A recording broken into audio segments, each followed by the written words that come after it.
भारत माता की, भारत माता की, भारत माता की, वंदे वंदे। सिद्ध सूर्य मंदिर, ओमकेश्वरी माता और देवकुंड के ये पवित्र भूमि के हम नमन करी थी।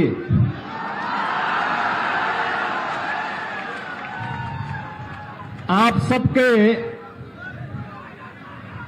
सादर अभिवादन करी थी। भगवान भास्कर के कृपा हम सबन पर बनल रहे। मंच पर उपस्थित औरंगाबाद के लोकप्रिय सांसद माननीय श्री सुशील कुमार सिंह जी,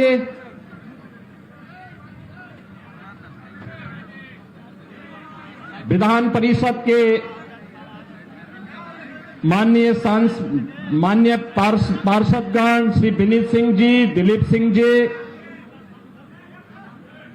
भारतीय जनता पार्टी के वरिष्ठ नेता श्री प्रमोद चंद्रवंशी जी, पूर्व मंत्री श्री राज्यवर्धन सिंह जी, नगर परिषद औरंगाबाद श्री उदय गुप्ता जी, जिलाध्यक्ष भारतीय जनता पार्टी श्री मुकेश शर्मा जी, जिलाध्यक्ष लोजपा चंद्रभूषण सिंह जी, जिलाध्यक्ष शाम श्री रणधीर कुमार सिंह जी, जदयू के नेता श्री पंकज पासवान जी और उत्तर प्रदेश की बस्ती की राजमाता श्रीमती आसिमा सिंह जी, आज के इस कार्यक्रम में उपस्थित राष्ट्रीय लोक मोर्चा के अध्यक्ष अशोक कुशवाहा जी, अशोक सिंह जी, रामेश्वर बैठा जी, अमृत भूषण राठौर जी, भारतीय जनता पार्टी और एनडीए से जुड़े हुए हमारे सभी वरिष्ठ नेतागण, औरंगाबाद के मेरे सभी उपस्थित बहनों और भाइयों,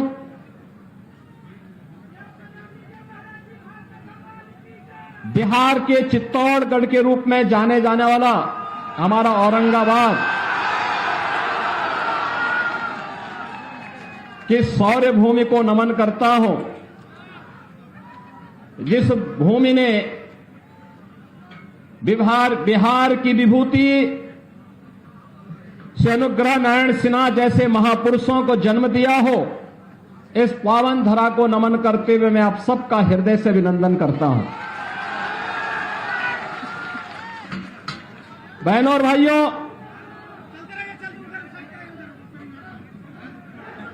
पांच 500 वर्षों का इंतजार समाप्त करके आज अयोध्या धाम में आप सबने प्रभु श्री राम लला को विराजमान होते हुए देखा है।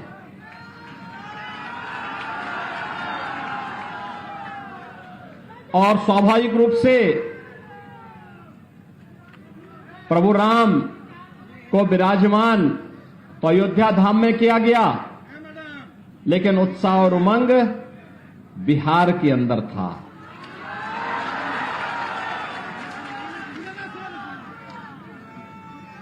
आप बिहार वासियों ने जो उपहार रामलला के 500 वर्षों के बाद विराजमान होने के उपरांत भेजे थे, इसके लिए पूरे बिहार वासियों का मैं हृदय से आभार व्यक्त करता हूं और अभिनंदन करता हूं। बहनों और भाइयों, आस्था का कैसे सम्मान होना चाहिए, यह अगर देखना है तो औरंगाबाद के लिए तो काशी भी नजदीक है। काशी विश्वनाथ धाम आप जाकर के देख लीजिए, अयोध्या धाम भी जाइए, और साथ साथ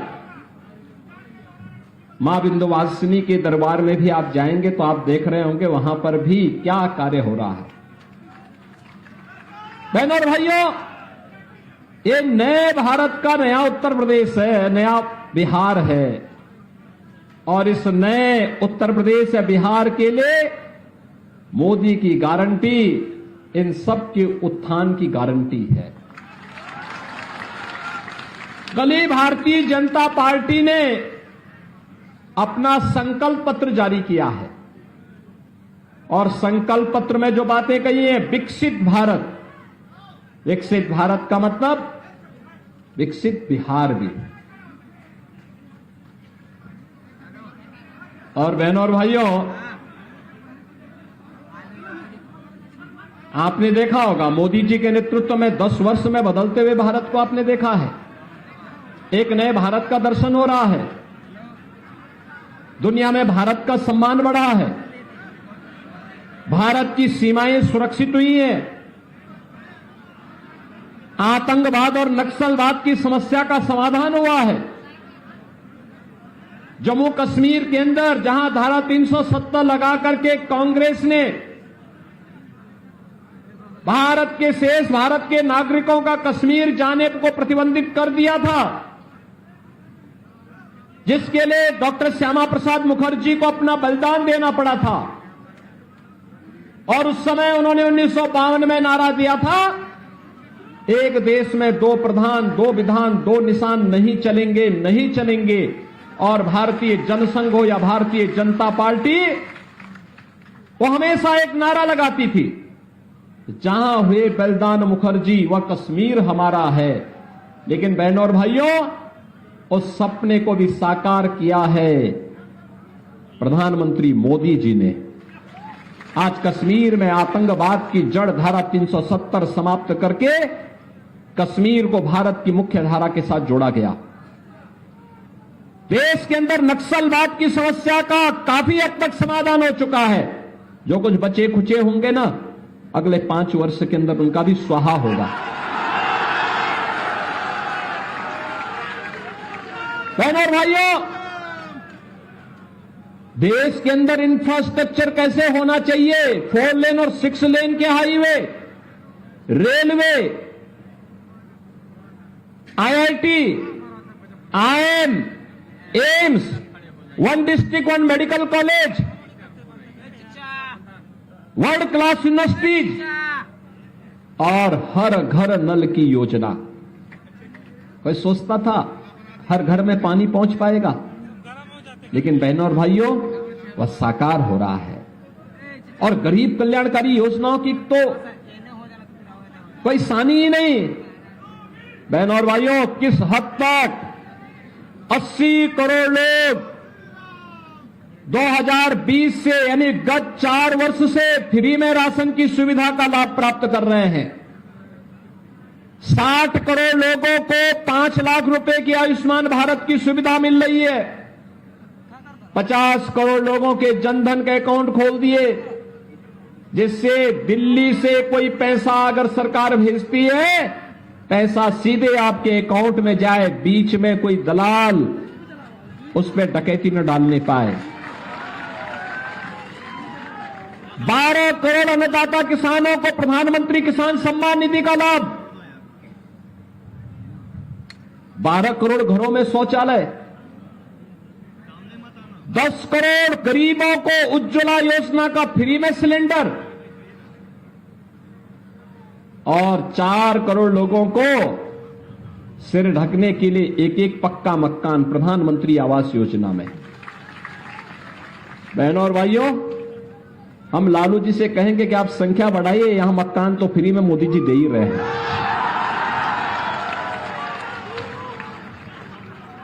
4 करोड़ लोगों को फ्री में आवास दे दिया। बहनों और भाइयों, और मोदी जी ने कल के संकल्प पत्र में एक बात और कही कि 3 करोड़ और आवास अगले 5 वर्ष के अंदर गरीबों को देंगे। इसका सर्वाधिक लाभ तो यूपी और बिहार को ही लेना है। बहनों और भाइयों, 2.5 करोड़ घरों में बिजली का उजाला कर दिया, घर घर बिजली पहुंचा दी, फ्री में कनेक्शन गरीबों को मिल रहे हैं। मुझे याद है कोरोना कालखंड के दौरान जब बिहार के लोग अन्य राज्यों में कार्य करते हुए निकल रहे थे, तो हम लोगों ने कहा कि भाई देखो, भेदभाव मत करना बिहार के लोगों से, क्योंकि माता सीता के मायके से जुड़े हुए लोग हैं और इसलिए उनके साथ भेदभाव मत करना। जो सुविधा उत्तर प्रदेश वासियों को मिले वही सुविधा हमारे बिहार के बहनों और भाइयों को उपलब्ध करवाना।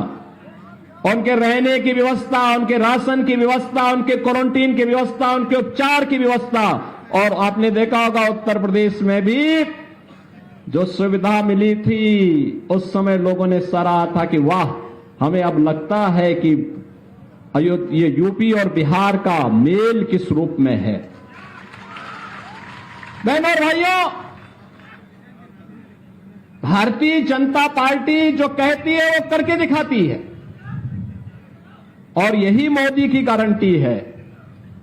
देश को सुरक्षा देना हो या सुशासन का मॉडल देना हो, नौजवानों की आजीविका का मुद्दा हो या गरीब के उत्थान का, किसान की खुशहाली का मामला हो या फिर नौजवान की आजीविका का और आस्था का सम्मान कैसे होना चाहिए, कि भारतीय जनता पार्टी से बढ़कर के और कोई नहीं कर सकता। आप मुझे बताइए, क्या कांग्रेस के लोग अयोध्या में राम मंदिर का निर्माण करते? क्या ये लोग कर पाते?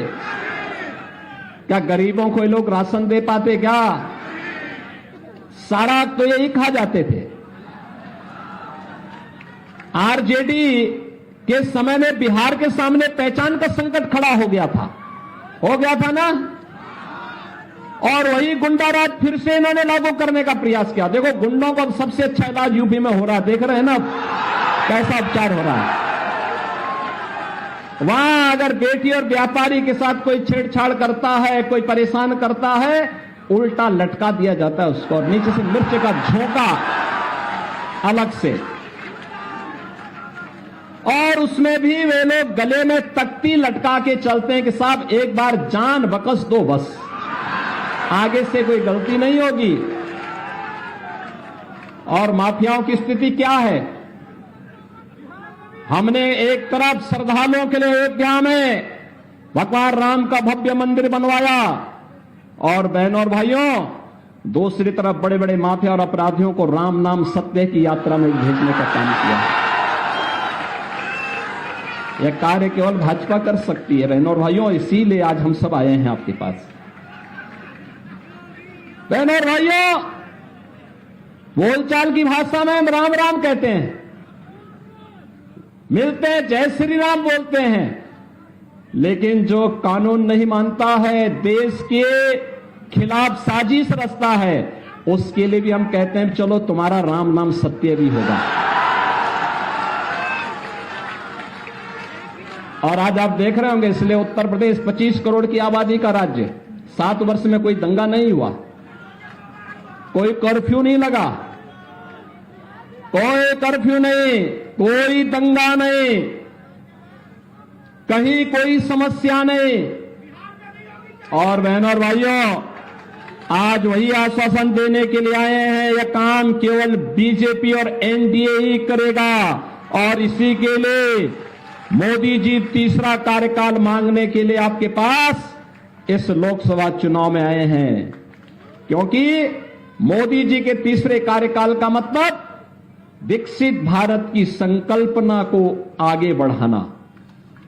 अब तक तो हम लोगों ने कांग्रेस, आरजेडी और इन दलों के दलदल में जो देश फंस करके बड़े बड़े गड्ढे इन्होंने बनाए थे ना, इसको पाटने में और इनके कचड़े को साफ करने में समय लगाया।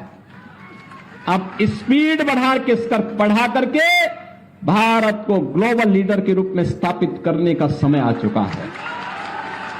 बहनों और भाइयों, ग्लोबल लीडर के रूप में भारत बनने का मतलब एक आत्मनिर्भर भारत, युवा आत्मनिर्भर होगा, महिलाएं स्वावलंबी होंगी, व्यापारी सुरक्षित होगा, उसका व्यापार फल फूल रहा होगा, दुनिया के अंदर उसकी अपनी धमक होगी, और भारत दुनिया का पिछलग्गू नहीं, दुनिया की सबसे अग्रणी अर्थव्यवस्था के रूप में दुनिया को नेतृत्व दे रहा होगा, ऐसे भारत के लिए मोदी जी को तीसरा कार्यकाल आवश्यक है।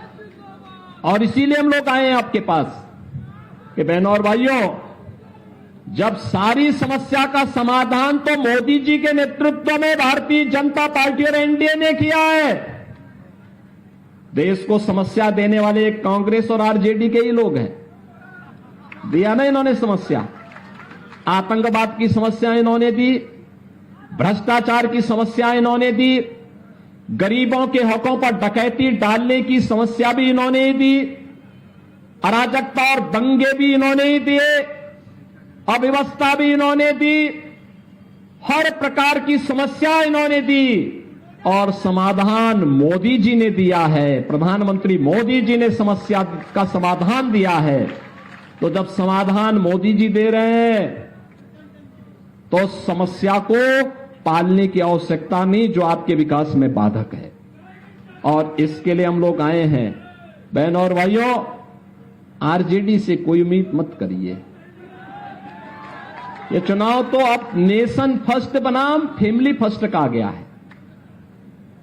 और हम लोग तो सोच रहे थे कि अच्छा हुआ हम लोग फिर से एनडीए को बिहार के अंदर और सशक्त बनाने में हमें सफलता प्राप्त हो गई। अन्यथा बिहार के अंदर तो लालू जी के परिवार को ही सीट कम पड़ रही थी। आपने देखा होगा, वो परिवार तक ही सीमित रह गए। परिवार के बाहर सोच है ही नहीं। विकास भी होना तो परिवार का, सीट भी मिलनी है तो परिवार को ही मिलनी है, योजनाओं का लाभ भी लेना है तो परिवार को ही मिलना है। एक परिवार यहां भी है और एक परिवार यूपी में भी है। यूपी की जनता तो पहले ही उनको जवाब दे चुकी है और बिहार के लोगों को भी उस जवाब देने के लिए तैयार होना है। और इसी के लिए मैं आया हूं आपसे कहने के लिए कि बहनों और भाइयों, यूपी और बिहार का संबंध तो चोली दामन का संबंध है, कभी अलग न होने वाला संबंध है। हमारे यहां जब बोलते भी हैं संबोधन में तो हम बोलते हैं जय सीताराम। पहले माता सीता का नाम लेते हैं, तब राम का नाम लेते हैं। यही हमारा संबोधन है। तो ये संबंध तो दोनों राज्यों के संबंधों को जोड़ करके मोदी जी के एक भारत श्रेष्ठ भारत के अभियान को आगे बढ़ाता है। और एक भारत श्रेष्ठ भारत के लिए मोदी जी का तीसरी बार प्रधानमंत्री बनना आवश्यक है। और मोदी जी का तीसरी बार प्रधानमंत्री बनाने के लिए औरंगाबाद से श्री सुशील कुमार सिंह जी को फिर से सांसद बनना आवश्यक है। हम दोनों लोग 1998 से लेकर के लगातार देश की संसद में 7 सांसद रहे। और उन्होंने बताया ना, वाराणसी का बाईपास हो या फिर विंध्यवासिनी धाम की कनेक्टिविटी को ठीक करना हो। उन्होंने ये भी कहा था कि विंध्यवासिनी धाम में हमारे यहां के लोग आते हैं, वहां पे काफी संकरी गलियां हैं। हमने कहा चिंता मत करिए, अगली बार जब आएंगे तो मां विंध्यवासिनी का धाम एक नए रूप में होगा। और बहनों और भाइयों, आज तो बासंती नवरात्रि की सप्तमी तिथि है। महाकाली की पूजा होती है और आज विंध्यवासिनी धाम में लाखों श्रद्धालु दर्शन करने के लिए भी पहुंचे हुए हैं। कोई समस्या नहीं है, क्योंकि हमने गलियारा इतना चौड़ा बना दिया है कि कहीं कोई 1 लाख नहीं, 2 लाख नहीं, 10 लाख लोग भी एक साथ आ जाएंगे, कोई किसी को समस्या नहीं होने वाली है। पहले काशी में 10 लोग एक साथ दर्शन नहीं कर सकते थे। आज काशी में 5 लाख, 6 लाख श्रद्धालु अगर एक साथ भी भगवान विश्वनाथ का दर्शन करने के लिए आता है, कोई समस्या नहीं, सभी लोग दर्शन करके जाते हैं। ये सब हो पाया है, मोदी जी का नेतृत्व है, तब संभव हो पाया है। बहनों और भाइयों, भारत की शासकता को कहां सम्मान मिलने वाला था। ये कांग्रेस के लोग क्या कहते थे? कहते थे, ये कांग्रेस आरजेडी के लोग क्या कहते थे? कहते थे राम तो हुए ही नहीं। ये राम के अस्तित्व पर संकट खड़ा कर, यानी ये लोग प्रश्न खड़ा करते थे। और जब अयोध्या में रामलला विराजमान हो गए, अब ये लोग कहते हैं राम तो सबके हैं, कहते हैं ना। इसलिए बहनों और भाइयों, इन पे विश्वास मत करना, कभी विश्वास मत करना। ये धोखा देंगे, धोखा देकर के फिर से बिहार वासियों के सामने पहचान का संकट खड़ा करेंगे। पहचान का संकट खड़ा करने वालों को लोग एक एक वोट के लिए तरसवा दीजिए। सहमत है ना? सभी सहमत हैं? करेंगे इस कार्य को। पहले ही चरण में वोटिंग है, पहले ही चरण में वोट पोल करना है आप लोगों को। और याद रखना, सुशील सिंह जी को जब आप यहां वोट देंगे, उसकी गूंज यूपी के अंदर सुनाई देगी। और यूपी में तो हम तय कर चुके हैं, 80 लोकसभा सीट हैं यूपी में। और हमने तय कर दिया है, यूपी के लोगों ने तय कर दिया कि 80 की 80 सीट एक मनकों की माला बनाकर के मोदी जी के गले का हार बनाएंगे। बिहार में भी आप लोग सब सहमत हैं? एनडीए के सभी प्रत्याशियों को विजयी बनाने के लिए सहमत हैं? यहां से सुशील सिंह जी भारी बहुमत से कमल चुनाव चिन्ह पर विजयी बनकर के जाएंगे, जातिवादी ताकतों को नकारेंगे। सभी लोग सहमत हैं? तो बहनों और भाइयों, फिर मेरे साथ बोलेंगे, भारत माता की, भारत माता की, भारत माता की।